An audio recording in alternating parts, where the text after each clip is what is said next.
Narrative of the death of Captain James Cook, to which are added some particulars concerning his life and character, and observations respecting the introduction of the venereal disease into the Sandwich Islands, by David Samwell, surgeon of the Discovery. Preface. To those who have perused the account of the last voyage to the Pacific Ocean, the following sheets may, at first sight, appear superfluous. The author, however, being of opinion that the event of Captain Cook's death has not yet been so explicitly related as the importance of it required, trusts that this narrative will not be found altogether a repetition of what is already known. At the same time, he wishes to add his humble testimony to the merit of the account given of this transaction by Captain King.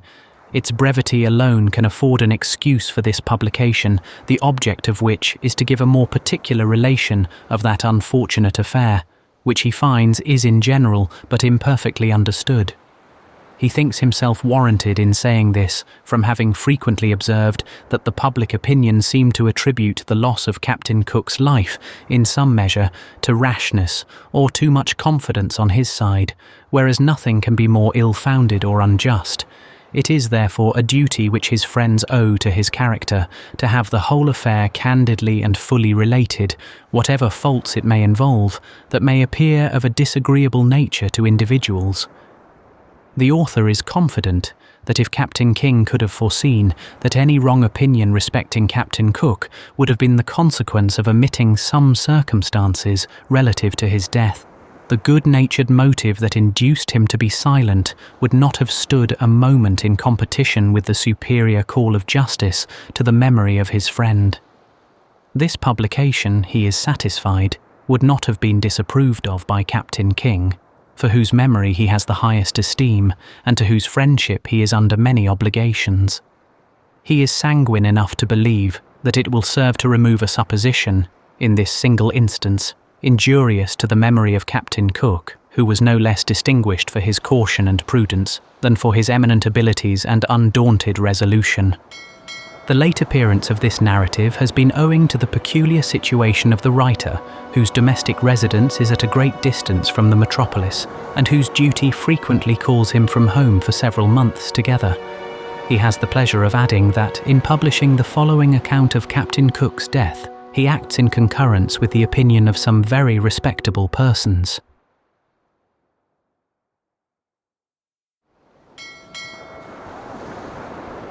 Narrative of the Death of Captain James Cook, by Dr. David Samwell. In the month of January 1779, the Resolution and Discovery lay about a fortnight at anchor in the Bay of Carajagua in the island of Ojaihi. During that time, the ships were most plentifully supplied with provisions by the natives with whom we lived on the most friendly terms. We were universally treated by them with kind attention and hospitality, but the respect they paid to Captain Cook was little short of adoration. It was towards the inhabitants that we left the harbour on the 4th of February. It was Captain Cook's intention to visit the other islands to leeward, and we stood to the westward, towards Maui, attended by several canoes full of people who were willing to accompany us as far as they could, before they bade us a final adieu. On the 6th, we were overtaken by a gale of wind, and the next night the Resolution had the misfortune of springing the head of her foremast in such a dangerous manner that Captain Cook was obliged to return to Carajagua in order to have it repaired, for we could find no other convenient harbour on the island. The same gale had occasioned much distress among some canoes that had paid us a visit from the shore. One of them, with 2 men and a child on board, was picked up by the Resolution and rescued from destruction. The men, having toiled hard all night in attempting to reach the land, were so much exhausted that they could hardly mount the ship's side. When they got upon the quarter-deck, they burst into tears and seemed much affected with the dangerous situation from which they had escaped. But the little child appeared lively and cheerful. One of the Resolution's boats was also so fortunate as to save a man and 2 women whose canoe had been upset by the violence of the waves. They were brought on board, and with the others partook of the kindness and humanity of Captain Cook. On the morning of Wednesday the 10th, We were within a few miles of the harbour and were soon joined by several canoes, in which appeared many of our old acquaintance who seemed to have come to welcome us back. The next day, February the 12th, the ships were put under a taboo by the chiefs, a solemnity that was requisite to be observed before Kariopu, the king, paid his first visit to Captain Cook after his return. The next day, February the 13th, we were visited by the natives in great numbers. The Resolution's mast was landed and the astronomical observatories erected on their former situation. A theft of tools soon escalated tensions between the crews and the natives, culminating in a confrontation at the shore involving Perea and several sailors. Though initially resolved, distrust lingered between both parties. On the morning of February the 14th, the Discovery's cutter was stolen. Captain Cook resolved to secure the person of the king, Kariopu, as a means of recovering it, a method he had successfully used before. He went ashore at Cavaroa, accompanied by Marines. The king at first agreed to go with him, but was restrained by his people. A crowd gathered, tensions escalated, and weapons appeared among the natives. A confrontation followed. Stones were thrown, shots were fired, and confusion spread among both parties. Captain Cook attempted to retreat toward the boats, signalling for them to cease fire. In the chaos, the Marines were overwhelmed and forced into the water. Captain Cook, left exposed, was struck from behind with a club, then stabbed. He struggled briefly, but was ultimately killed in the shallow water near the shore. His death marked a profound loss. Those who witnessed the event described it as sudden, chaotic, and not the result of any premeditated plan, but rather a tragic escalation of misunderstanding and fear. The natives removed his body, and subsequent attempts to recover it were unsuccessful. The incident left a deep impression on all who were present. Thus ended the life of Captain James Cook, a man distinguished not only for his courage and ability, but also for his prudence and care for those under his command.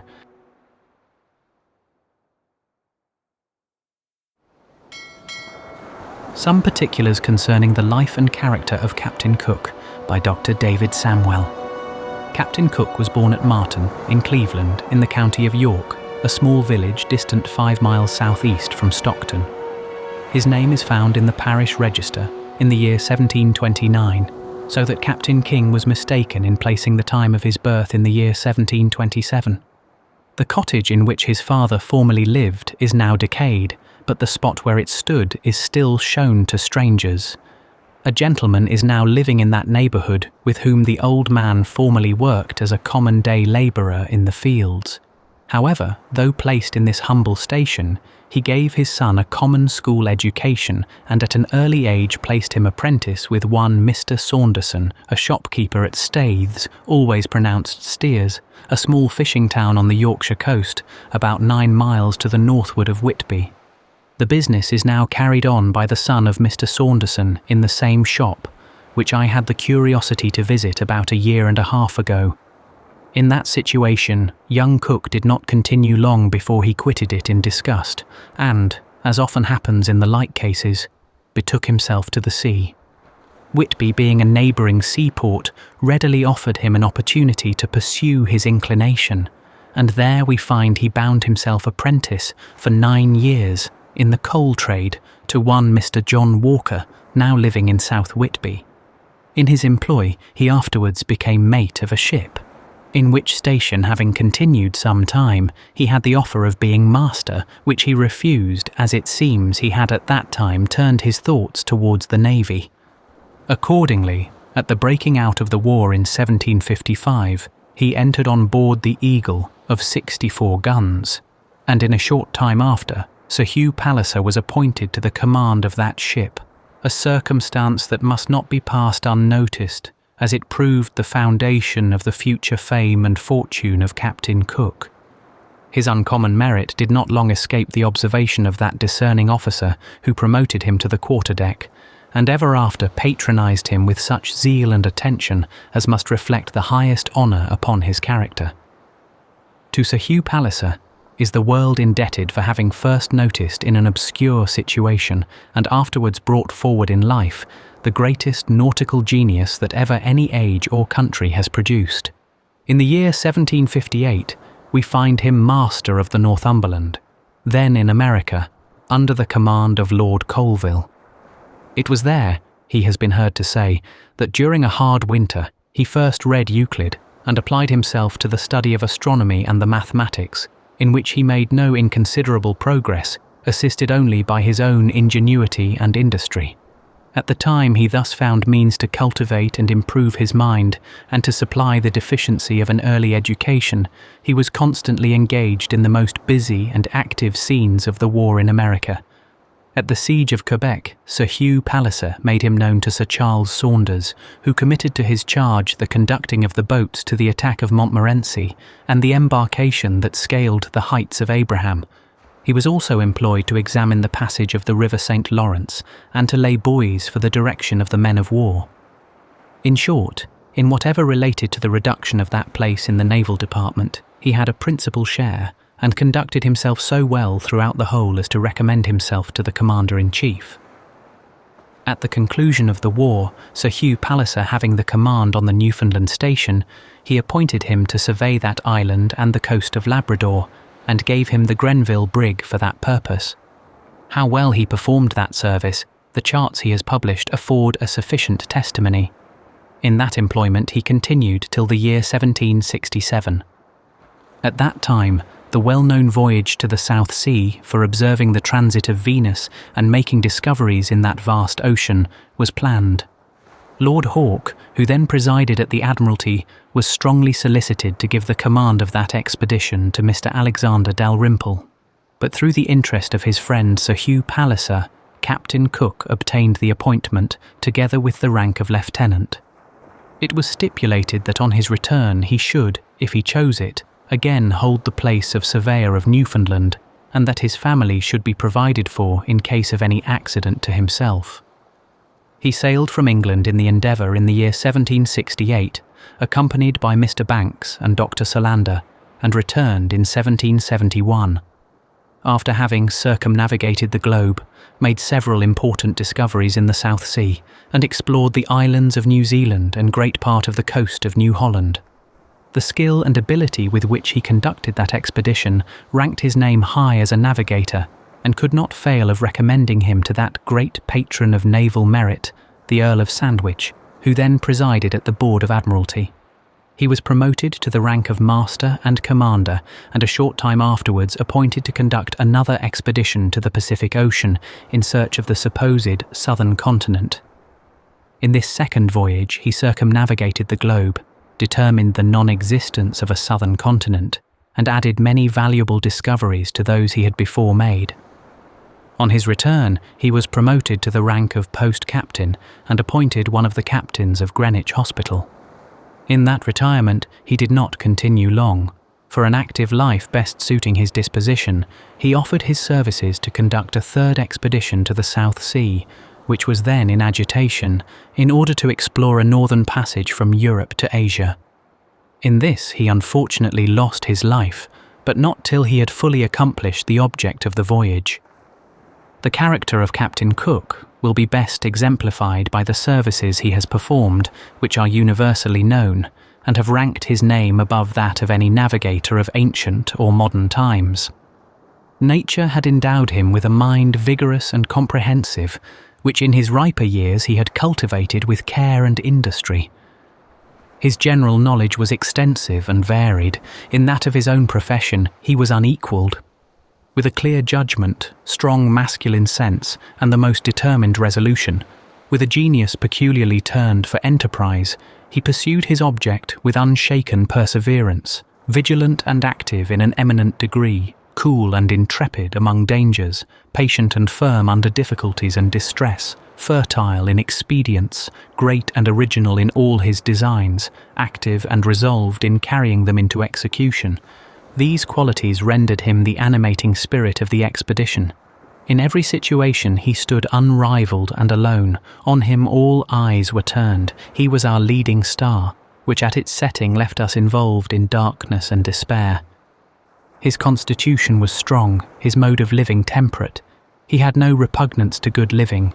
He always kept a good table, though he could bear the reverse without murmuring. He was a modest man, and rather bashful, of an agreeable, lively conversation, sensible and intelligent. In his temper he was somewhat hasty, but of a disposition the most friendly, benevolent, and humane.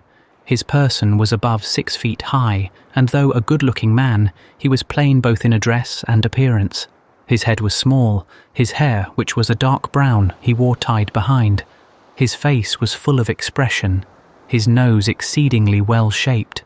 His eyes, which were small and of a brown cast, were quick and piercing. His eyebrows prominent, which gave his countenance altogether an air of austerity. He was beloved by his people, who looked up to him as to a father and obeyed his commands with alacrity. The confidence we placed in him was unremitting, our admiration of his great talents unbounded, our esteem for his good qualities affectionate and sincere. In exploring unknown countries, the dangers he had to encounter were various and uncommon. On such occasions, he always displayed great presence of mind and a steady perseverance in pursuit of his object. The acquisition he has made to our knowledge of the globe is immense, besides improving the art of navigation and enriching the science of natural philosophy. He was remarkably distinguished for the activity of his mind. It was that which enabled him to pay an unwearied attention to every object of the service. The strict economy he observed in the expenditure of the ship's stores, and the unremitting care he employed for the preservation of the health of his people, enabled him to prosecute discoveries in remote parts of the globe for such a length of time as had been deemed impracticable by former navigators. The method he discovered for preserving the health of seamen in long voyages will transmit his name to posterity as the friend and benefactor of mankind.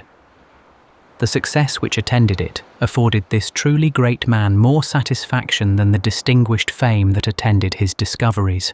England has been unanimous in her tribute of applause to his virtues, and all Europe has borne testimony to his merit. There is hardly a corner of the earth, however remote and savage, that will not long remember his benevolence and humanity. The grateful Indian, in time to come, pointing to the herds grazing his fertile plains, will relate to his children how the first flock of them was introduced into the country, and the name of Cook will be remembered among those benign spirits whom they worship as the source of every good and the fountain of every blessing. It may not be amiss to observe that the plate engraved by Sherwin after a painting by Dance is a most excellent likeness of Captain Cook, and more to be valued, as it is the only one I have seen that bears any resemblance to him.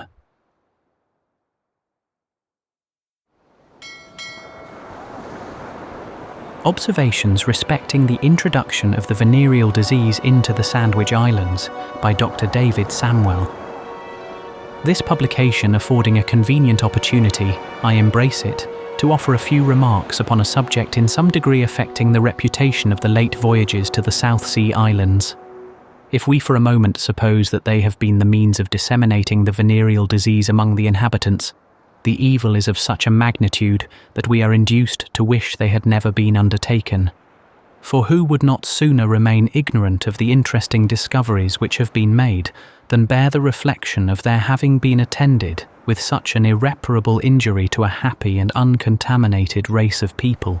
It is a point of dispute between Captain Wallis and Monsieur Bougainville, which of their ships it was that introduced the disease to Otaheite, and we find that Captain Cook was apprehensive of his people having left it at the Friendly Islands. Without inquiring into the grounds of conviction they had in former voyages, I am strongly inclined to believe, from my observations in the last, that it is a subject about which they are very liable to be deceived, and that what is laid down as positive fact could be no more than matter of opinion. In the last voyage, both Captains Cook and King were of opinion that the inhabitants of the Sandwich Islands received that distemper from our people. The great deference I pay to their judgment on every occasion will hardly allow me to dissent from it in the present instance. And yet I must be allowed to say that the same evidence which proved convincing to them in this case did by no means appear so to me, and I will endeavour to assign my reasons. When we first discovered the Sandwich Islands in the month of January 1778, the ships anchored at two of them, viz. Atawai and Nihor, where parties were sent ashore for water and to purchase provisions of the natives. On this occasion I must bear my testimony, for I was then in the Resolution, to the very particular care taken by Captain Cook to prevent any of his people who were not in perfect health from having communication with the shore, and also to prevent women from coming on board the ships. That this humane precaution answered the intended purpose we had great reason to believe, for not one of those who did go on shore was afterwards in the surgeon's list or known to have any complaint, which was the most convincing proof we could have of their being well at the time. We therefore were under no apprehensions on this head when we visited these islands a second time, about 11 months from our first discovering them. We then fell in with two islands, Vizindamoe and Ohaihi, belonging to the group, which we had not seen before, and very soon found that the venereal disease was not unknown to the natives. This excited no little concern and astonishment among us, and made us anxious to learn whether or not so dreadful a calamity had been left at Atawai by our ships, and so propagated to these islands. But the scanty knowledge we had of their language made this a matter of great difficulty, and rendered the best intelligence we could get but vague and uncertain. While we were cruising off Ohaihi, I was told that some Indians had visited the Resolution with that complaint upon them, and that they seemed to intimate that our ships had left it at Atawai, whence it had found its way to this island. This account, I confess, appeared at once very improbable to me, and rendered me very desirous of an opportunity to examine some of them myself, for I found the above story gaining universal belief, and felt somewhat hurt that we should take to ourselves the ignominy of such an imputation without sufficient proof of its being just. During our stay at Keragagua Bay, where we had constant opportunities of directing our inquiries to the most intelligent of the natives, I met with none who could give me any information on the subject, nor could I learn that they had the least idea of our having left it at Atawai, or that it was a new thing amongst them. This circumstance, added to the very slight reliance which experience had taught me to place in any intelligence obtained from the Indians through the medium of their language, confirmed me in the opinion I had entertained from the first, that the meaning of those Indians had been misunderstood on board the Resolution. An instance happened soon afterwards, which convinced me that no credit whatsoever is to be given to such information. We had not been long arrived at Atawai a second time before an Indian came on board the Discovery, who appeared to the gentleman who first spoke to him clearly to charge us with having left the disease at that island on our former visit. As I was known to be an unbeliever, the man was at last referred to me, and I confess I was a little staggered at first with the answers he gave me. But presently, suspecting from his manner that he would answer every question proposed to him in the affirmative, I asked him if they did not receive the disease first from Oahu, a neighbouring island which we had not touched at when we were in these parts before. The man directly answered that they had, and strenuously persisted in the same every time the question was put to him, either by myself or the gentleman who had first examined him. Such contradictory accounts as these prove nothing but our ignorance of their language, and consequently how apt we are to be misled in inquiries of this sort. I never put any confidence in them myself, and have often been surprised to see others put so much. Yet those who have maintained that we left the disease at the Sandwich Islands have no better foundation than this to rest their opinion upon. Whether it be sufficient to support such an accusation, I will leave others to judge after what I have related above. From everything we could learn, it appeared that there is but little intercourse between Atawai and the islands to windward, especially Ohaihi, which is about 50 leagues distant, and the nearest to Atawai, which is Oahu, is 25 leagues. There is generally some misunderstanding between them, and, excepting for hostile purposes, the inhabitants rarely visit each other. But were we even to allow that there is a frequent intercourse between them, which from the distance alone is highly improbable, yet it is hardly possible that the disease should have spread so far and so universally as we found it at Ohaihi in the short space of time which intervened between our first and second visit to the Sandwich Islands. On the same supposition, it will appear very extraordinary that we should have found it far more common at Owhyhee than at Atawai, the place where we are supposed to have first left it. That this was the case, however, from my situation at that time as surgeon of the Discovery, I am able to pronounce with some certainty. The priests pretended to be expert at curing it, and seemed to have an established mode of treatment, which by no means implied that it was a recent complaint among them, much less that it was introduced only a few months before. Whence or at what time the inhabitants of these islands received the disease, or whether or not it be indigenous among them, is what I do not pretend even to guess. But from the circumstances above mentioned, I think myself warranted in saying that there are by no means sufficient proofs of our having first introduced it, but that, on the contrary, there is every reason to believe that they were affected with it before we discovered those islands. This is the end of the narrative of the death of Captain James Cook by Dr. David Samwell. Thank you for listening.